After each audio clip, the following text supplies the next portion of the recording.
anteriores les expliqué cómo convertir el lenguaje coloquial en lenguaje algebraico.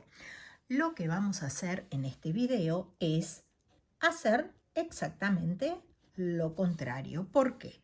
Porque acá lo que tenemos es un lenguaje algebraico y lo vamos a convertir en un lenguaje, o lo vamos a traducir en un lenguaje coloquial. ¿Sí? Bien. ¿Cómo lo vamos a hacer? ¿O qué significa esto? Es expresar toda esta expresión en palabras. ¿Cómo lo diríamos esto en palabras? Fíjense que yo lo que tengo es 5x menos 1. Entonces, este menos 1, ¿cómo lo podemos decir en lenguaje coloquial? El anterior. Algunos es verdad que también lo llaman el precedente, pero por ahora lo vamos a llamar el anterior. ¿Y el anterior de qué? El anterior del quíntuple de un número. Entonces, esto lo vamos a dejar escrito o lo vamos a decir con palabras como el anterior del quíntuple de un número. Veamos acá qué pasa. Tenemos casi lo mismo, solo que tenemos un paréntesis. Entonces, ¿cómo lo vamos a expresar? El quíntuple del anterior de un número, ¿no es cierto? El quíntuple del anterior de un número. Acá me estoy comiendo los acentos, perdón. Bien, veamos qué pasa con este, que también es muy parecido, pero tiene una cosita diferente.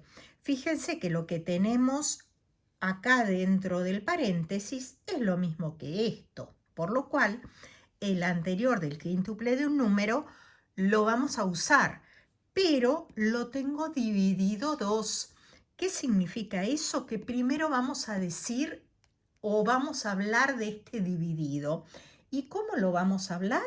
Como la mitad. Y ahora sí, del anterior del quíntuple, acá me estoy olvidando de las flechas, perdón, del quíntuple de un número. Estoy abreviando la palabra número para que me quede como dentro de un mismo renglón, ¿sí? Veamos qué pasa ahora con esta segunda tanda de expresiones algebraicas. ¿Qué es lo que tengo acá? Un quinto por x más 1. ¿Qué es lo que tengo en el paréntesis? El siguiente de un número. ¿Y qué le vamos a hacer al siguiente de un número? Lo vamos a dividir por 5, ¿no es cierto? Entonces, en lenguaje coloquial, lo vamos a escribir como la quinta parte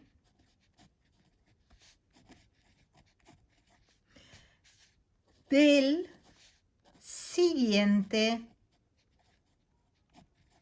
de un número.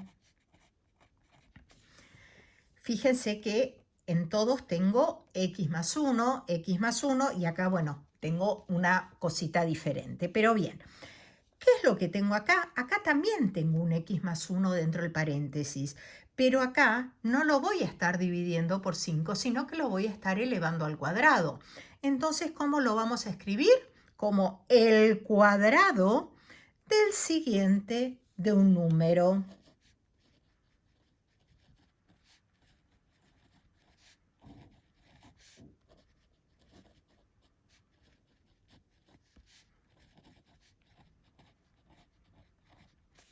Bien, y llegamos al último de los ejercicios de hoy. ¿Qué es lo que tengo acá? x cuadrado más 1. Bien, fíjense que está escrito diferente. ¿Por qué? Porque acá no tengo paréntesis. Entonces, ¿cómo lo vamos a escribir? Como el siguiente del cuadrado de un número. Fíjense la diferencia entre este y este. Acá tengo paréntesis, acá no tengo paréntesis. Voy a usar las mismas palabras, pero en distinto orden. ¿Por qué? Porque acá va a ser el siguiente del cuadrado de un número. Fíjense que estoy usando las mismas palabras que acá, solo que al no tener paréntesis, las palabras están invertidas. Por eso es muy importante prestar atención a cómo escribimos las palabras cuando tenemos que hacer como una especie de traducción de lenguaje algebraico a lenguaje coloquial o de lenguaje coloquial a lenguaje algebraico. Muchas gracias a todos.